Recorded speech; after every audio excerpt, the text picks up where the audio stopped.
ಅಧ್ಯಕ್ಷರೇ, ನಿಮ್ಮ ಅನುಮತಿಯೊಡನೆ ಪ್ರಾರಂಭ ಮಾಡಿ ಆಮೇಲೆ ಕೂತ್ಕೊಂಡು ಮಾತಾಡಲಿಕ್ಕೆ ನೀವು ಅನುಮತಿ ಕೊಟ್ಟರೆ ಕೂತ್ಕೊಂಡು ಓದ್ತೀನಿ. ಸನ್ಮಾನ್ಯ ಸಭಾಧ್ಯಕ್ಷರೇ, 2025-26ನೇ ಸಾಲಿನ ಆಯವ್ಯಯವನ್ನು ಸದನದ ಮುಂದೆ ಮಂಡಿಸಲು ನಾನು ಹರ್ಷಿಸುತ್ತೇನೆ. ಆಯವ್ಯಯ ಎನ್ನುವುದು ಕೂಡಿ ಕಳೆಯುವ ಅಂಕಿ ಸಂಖ್ಯೆಗಳ ನಿರ್ಜೀವ ಆಟವಲ್ಲ. 7 ಕೋಟಿ ಜನರ ಬದುಕಿನ ಭರವಸೆಯ ಉಸಿರು ಎಂಬ ಅರಿವಿನೊಂದಿಗೆ ನಮ್ಮ ಸಂಕಲ್ಪಗಳನ್ನು ನಾಡಿನ ಜನಕೋಟಿಯ ಮುಂದಿರಿಸುವ ಬಹುದೊಡ್ಡ ಹೊಣೆಗಾರಿಕೆಯೊಂದಿಗೆ ನಿಂತಿದ್ದೇನೆ.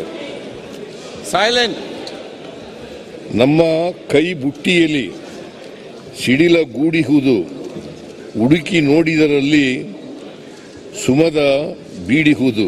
ಕುವೆಂಪು ಅವರು ಬರ್ತಿರ್ತಕ್ಕಂಥ ಪದ್ಯ ಇದು.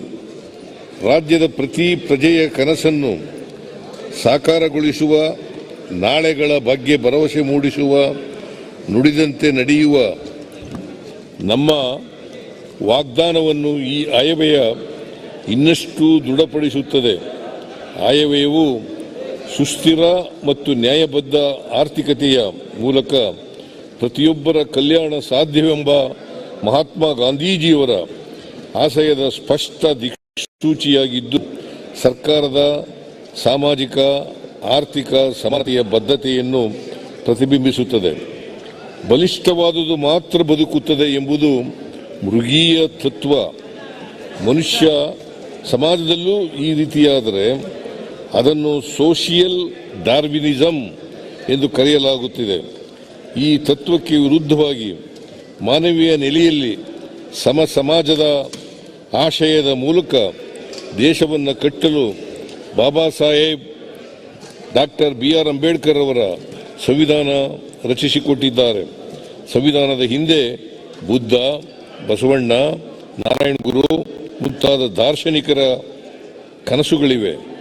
ಇವರೆಲ್ಲರ ಆಶಯಗಳಂತೆ ನಾವು ಬದ್ಧತೆಯಿಂದ ರಾಜ್ಯವನ್ನು ಮುನ್ನಡೆಸುತ್ತಿದ್ದೇವೆ. ಸಾಮಾಜಿಕ ನ್ಯಾಯದ ತಳಹದಿ ಭದ್ರಗೊಳ್ಳುತ್ತಲೇ ಇರಬೇಕು ಎನ್ನುವುದು ನಮ್ಮ ಸರ್ಕಾರದ ದೃಢ ಸಂಕಲ್ಪ.